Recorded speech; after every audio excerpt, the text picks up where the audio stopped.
Am I wrong for not helping my parents financially after they paid for my brother's lavish wedding? I never thought I'd be writing about this, but here I am. For as long as I can remember, my younger brother, Eric, has been the golden child. My parents always favored him, and while it was frustrating growing up, I learned to accept it. I was the eldest, the responsible one, the one expected to fend for myself while Eric got everything handed to him. Still, I never imagined things would escalate to this point. Eric and I grew up in a middle-class family. Our parents worked hard, but money was always tight. I learned early on to be independent. I worked part-time jobs during high school, earned scholarships for college, and moved out as soon as I could. Meanwhile, Eric coasted through life. He barely passed his classes, never held a job for more than a few months, and spent most of his 20s living at home. Despite all this, my parents treated him like he could do no wrong. Last year, Eric announced he was getting married to Sophia, a woman from a wealthy family. My parents were over the moon. They saw this as an opportunity for Eric to marry up and improve his life.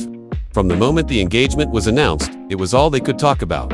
They wanted to give Eric and Sophia the wedding of their dreams, no matter the cost. I was happy for Eric, but I was also concerned. My parents had little savings, and I knew they couldn't afford an extravagant wedding.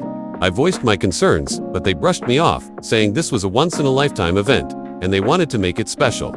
I tried to reason with them, suggesting they plan a modest wedding within their means, but they wouldn't listen. They were determined to impress Sophia's family. The wedding planning spiraled out of control.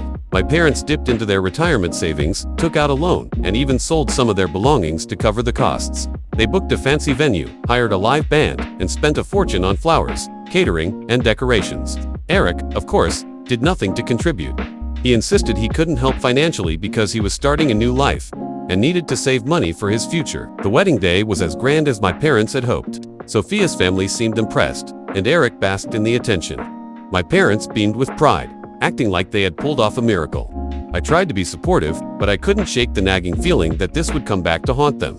And I was right. A few months after the wedding, my parents approached me with a request. They admitted they were struggling financially and asked if I could help them out.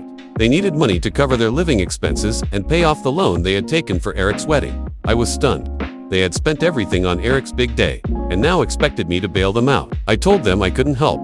I work hard for my money and have my own expenses to manage. I also reminded them that they had made the decision to spend beyond their means, despite my warnings. My parents were furious. They accused me of being selfish and ungrateful. They said it was my duty as their eldest child to take care of them. What angered me the most was that Eric refused to help. He told my parents he couldn't afford to support them because he was focused on building his life with Sophia. He even had the audacity to say it was my responsibility as the older sibling. My parents defended him, saying he was still young and needed time to establish himself. I lost my temper. I reminded them that I was only 3 years older than Eric and had been financially independent for years. I pointed out that Eric had never contributed to the family and that they had enabled his entitlement by always prioritizing his needs over mine. My parents didn't want to hear it. They accused me of being jealous of Eric and holding grudges from the past. The situation has caused a huge rift in the family. My parents have been telling relatives that I abandoned them in their time of need. Some of my aunts and uncles have reached out to berate me, saying I should be grateful for everything my parents did for me. But when I explain the full story, some of them understand my perspective and agree that my parents were irresponsible. Eric, of course, is living his best life. He and Sophia recently bought a new house, which I suspect her family helped pay for. He has no intention of helping our parents and doesn't seem to feel any guilt about it. Meanwhile, my parents are struggling to make ends meet, and I'm being painted as the villain for refusing to clean up their mess. I've thought a lot about this situation and whether I'm in the wrong. I love my parents, but I can't condone their poor financial decisions or their favoritism toward Eric. I've worked hard to build a stable life for myself, and I refuse to jeopardize that because they chose to prioritize appearances over practicality. Recently, my parents reached out again, asking if I would reconsider helping them. They said they were desperate and didn't know where else to turn. I told them I could offer some advice on budgeting and finding financial assistance, but I couldn't give them money.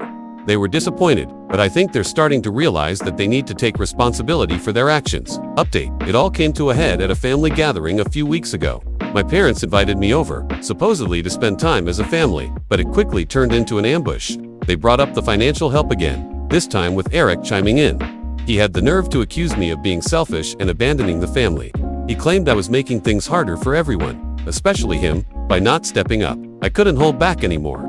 I told him, in front of everyone, that he was the selfish one. I laid it all out: the wedding costs, his refusal to help, and how he let our parents sink into debt while living his best life. The room went silent. Sophia, who had been quiet until then, finally spoke up. She asked what debt I was talking about. Eric tried to brush it off, but I wasn't going to let him escape. I told Sophia everything, how my parents drained their savings and took out loans to fund the wedding. I also mentioned that Eric had exaggerated his financial situation to make himself look better to her family. Sophia's face turned pale. She asked Eric if it was true, and when he couldn't deny it, she stormed out. The fallout was immediate. Sophia went home to her parents and refused to speak to Eric for days. My parents were furious with me for ruining the evening and embarrassing Eric, but I felt no guilt. The truth needed to come out, and Eric needed to face the consequences of his actions. A few days later, Sophia reached out to me. She apologized for not realizing the full extent of what had been happening. She told me she had confronted Eric, and he admitted everything.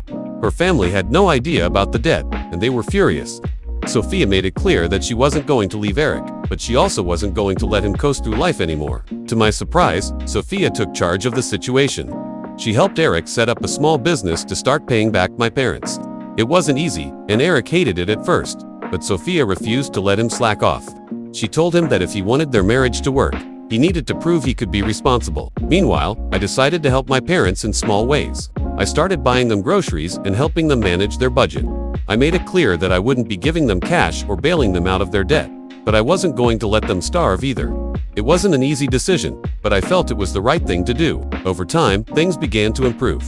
Eric's business started doing well enough for him to make regular payments to my parents. He still wasn't contributing much emotionally or physically, but at least he was finally helping financially. My parents, while still hurt by my refusal to give them money, started to see the bigger picture. They even apologized for putting so much on my shoulders, and admitted they had been unfair to me. As for me, I've decided to keep my distance from Eric. I'll be civil for the sake of family gatherings, but I can't see myself ever having a close relationship with him again. The trust is gone, and I doubt it will ever come back.